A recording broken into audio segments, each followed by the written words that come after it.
is a Yugoslavian mess tin. Excellent bit of kit, bomb proof, and it's square, well rectangular, so it fits into your kit a lot easier than round stuff. That's why I like it. Man from the sink told me about these. Love it, I've got several. But it doesn't come with a lid, so when you're boiling things it takes that a bit extra time, uses a lot more extra energy, so it's always worthwhile having the lid. Now as far as I was able to find on the net, nobody actually sells them. It'd be nice if you could get the stainless steel version of it, like the heavy lid for the Crusader cup, but I can't find anyone who sells these, so I had to make one. So these lids started life as a mess tin. Looks like 1.5mm aluminium or aluminum for our friends across the pond. So what I'm going to do is I'm going to take this, mark out roughly the size of it, chop this up and fashion one of these. When you put the lid on the back of your mess tin, you can see that the curvature is pretty similar. So the first ones I made, I did try to save the preformed corner and cut it out like that. So you could try that yourself. Personally I found that I couldn't change the shape of this corner quite enough to make it fit the profile. Because with me I was more concerned about it nesting on the bottom of the tin. So that curvature, as you can see it, is quite different. So that's the shape I want, and this is the existing shape. Now you could try and reshape that, which I did it on the first time, but I had to hit it so hard and so many times it tore the aluminium. So it tore it across here. I tried to change the shape too much. So I found that it's best just to use the edge as your first bend, which is always nice. The first bend's always the hardest one, and then just use the extra round the outside to make the lip. So the first thing I usually do is chop down here and open it up. It's not an exact science, so don't worry too much about it.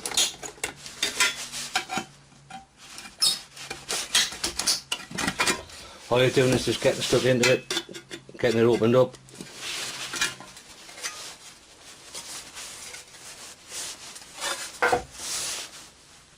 Now this bit is where it gets tricky. You need to have to work out how much extra metal you're going to need to make the upstand. I'll just take a picture of that in Nokia 1020 with the camera attachment pack.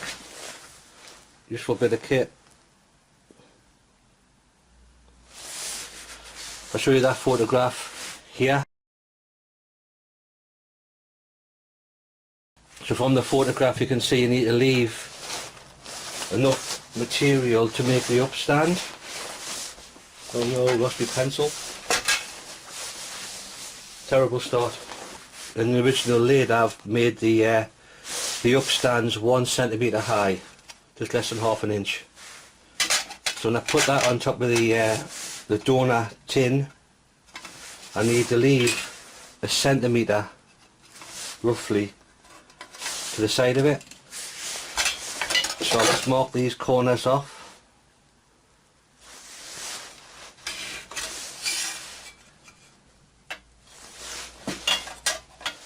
Doesn't have to be precise because you'll be trimming quite a lot of it down anyway.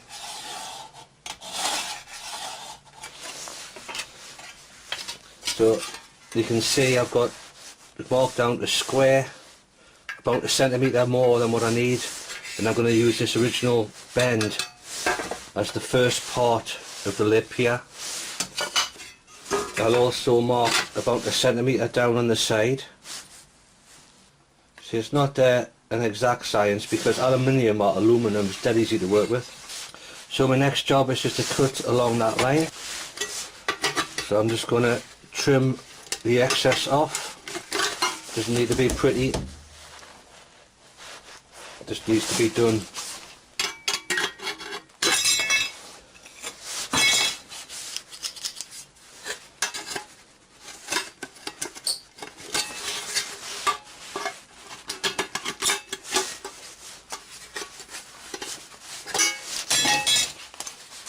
And try not to dent the bit what you want to save too much.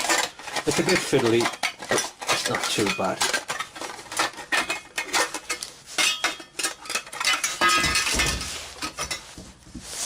Just take this bit off.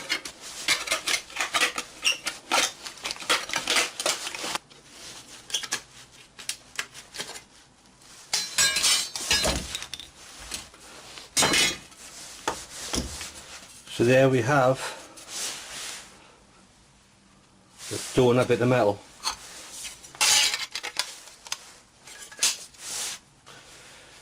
So now it's all cut down to pretty much the shape we want. I'm going to centralise the lid on the bit of metal. I'm going to draw along the top, and that's going to give us our first finished line. Now I've got that line, I'll just continue it around the corner so I know where I'm going. I can trim that off there with the snips.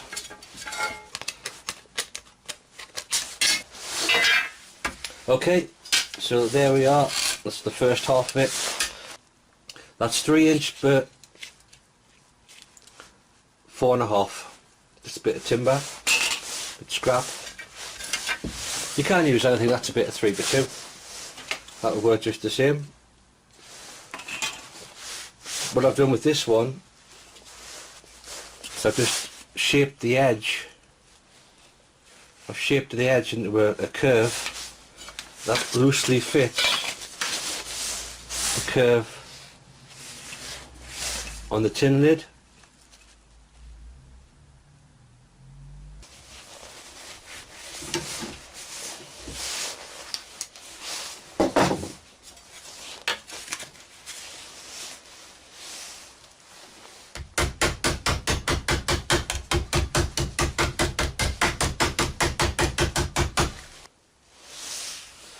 So your first and hardest one is to make this bend here.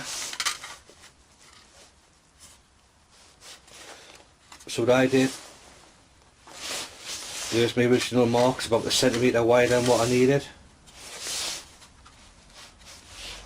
I'm looking to put a bend along those two lines.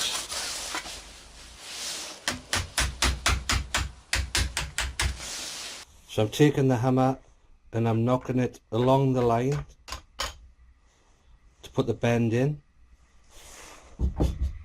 but that bend is set by the edge of here. So as I'm banging the metal, as I'm hitting the metal, I'm feeling for where it's starting to bend, and that line is my target, which was set by offering the tin edge here, edge that side, edge that side. So I've got my bit of wood underneath. I've got the line pretty much where I want the first bend to be. I'm keeping this quite against there.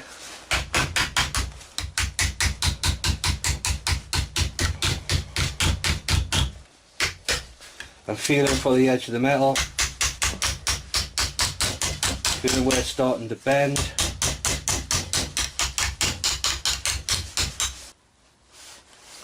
I'm just centralising everything, and ideally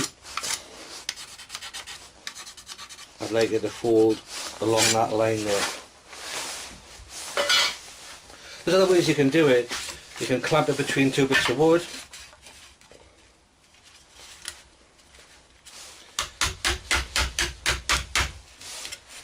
So I had a clamp and I could go across there and clamp it all down, but to be honest, because it's so soft, you don't really need to do it. And if you've done it a few times, you're better off just feeling for where the bit of wood is. Just feeling starting to come through there.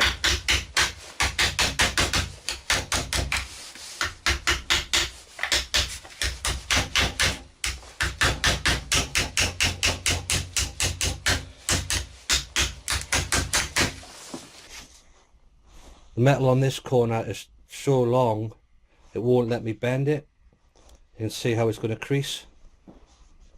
So I'm going to have to trim off along here about a centimetre from the finish level, and that will remove this crease and let me start to form the corner.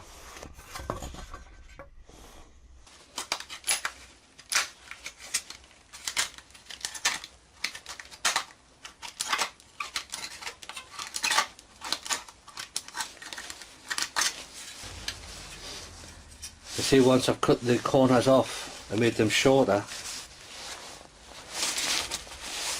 it's going to be easier to form them.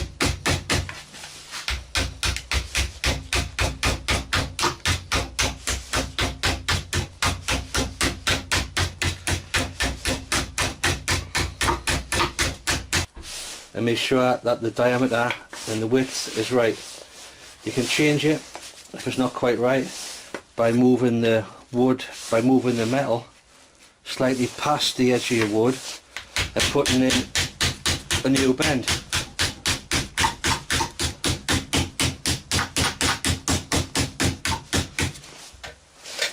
That would have reduced its length quite a bit. Not looking far off now. Let's see where the interior line is. That's what I'm aiming for.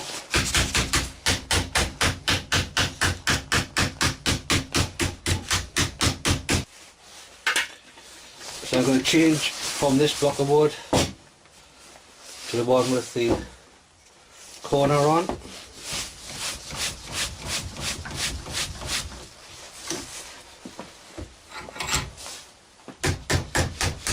So when I'm hitting it, I'm bringing the hammer down.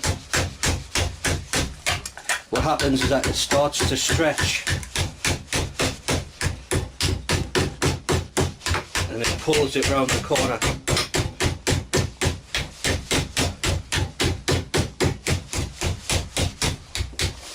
If it gets too big, you can shrink it a little bit.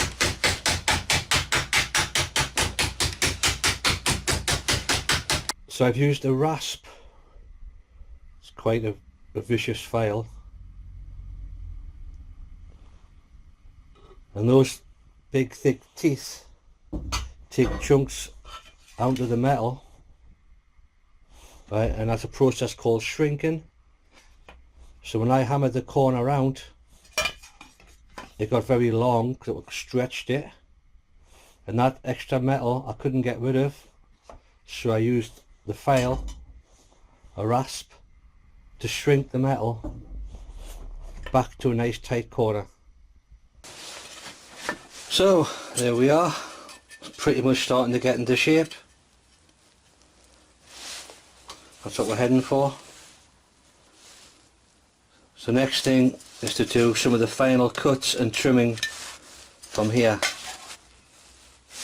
Show you how to do that. So it's got a bit of board. I know that this is about a centimetre high, so it could be anything. A centimetre high, you can even measure it. I'm just going to go around the outside and put a line.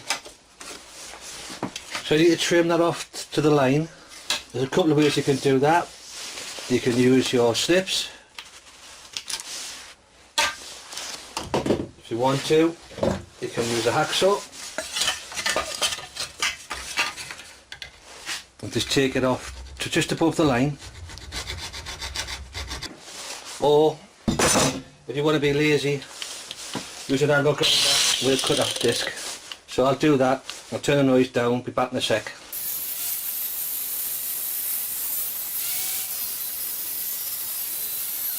It does get a bit hot, so gloves, safety equipment, goggles. Of course I used all of them, although it was off shot, out of camera. If you didn't see them, it must have been an optical illusion. So now it's cut the size. We can have a look at filing it to a more precise finish and reshaping the corners after it's been knocked around a bit.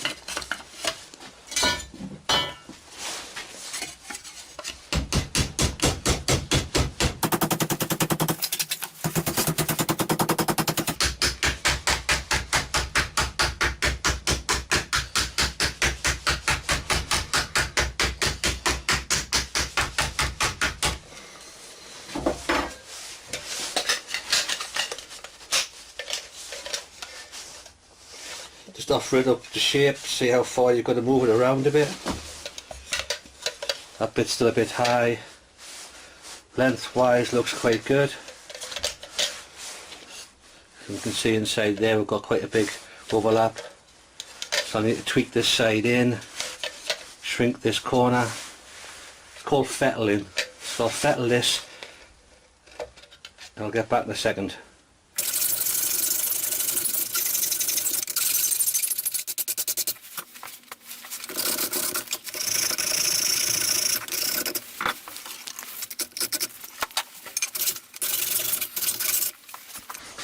One thing you can do, if you find that the corners of the metal have got really thin because you've stretched it so much, you can fatten it by striking down and pushing the excess metal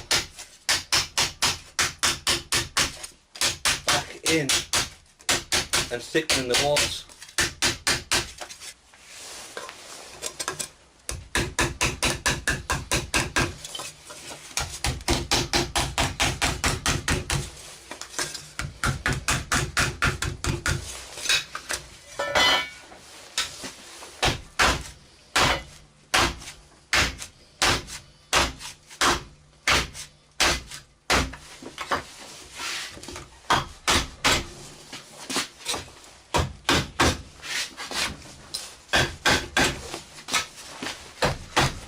You can always use a socket.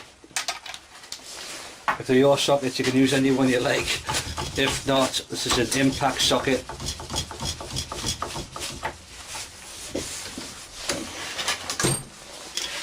They're a bit stronger, a bit cheaper, and a bit longer.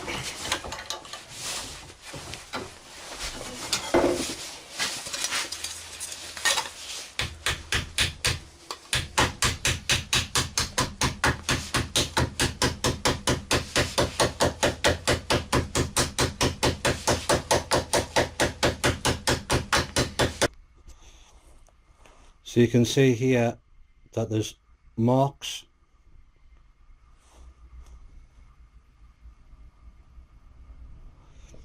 and they're the lines of the file. Now there's two ways to get rid of that. You can drop down to a less abrasive file, which I'll do next, and then drop down to another one. But rather than filing and removing the metal, tap it to shrink the metal, and it means that the corners will stay quite thick. Where if you file it, you remove a metal, it makes the corners even thinner.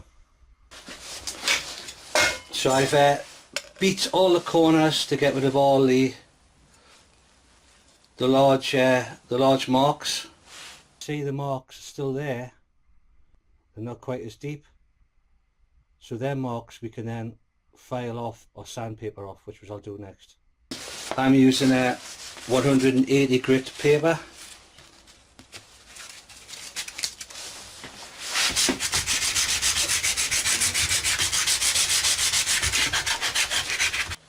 So to recap, I've taken a mess tin,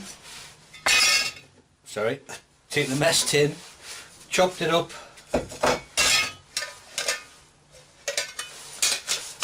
and made a lid to fit.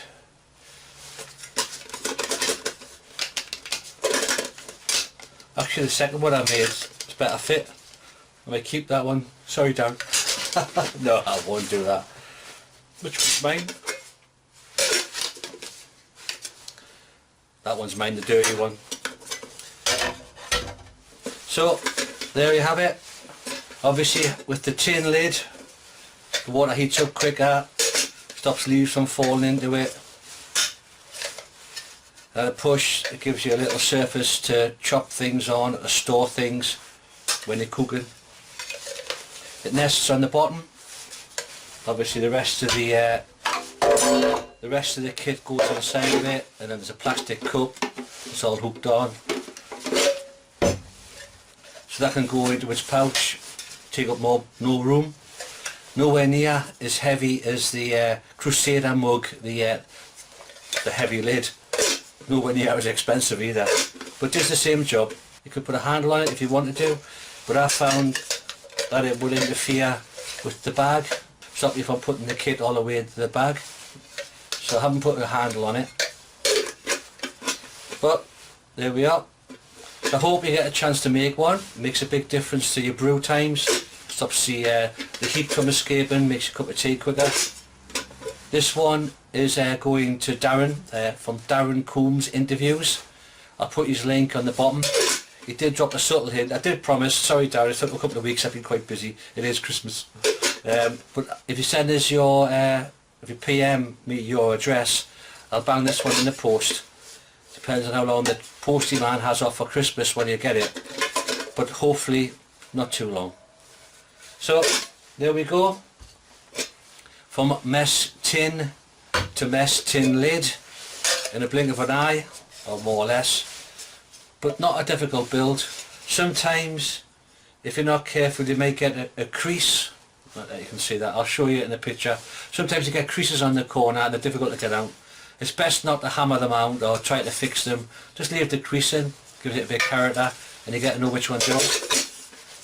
So in the meantime, this is 23rd of December 2015. Have a nice Christmas. I'm Chippa, and remember, you've got to get up and you've got to get out if you want to be part of it. See you in the new year.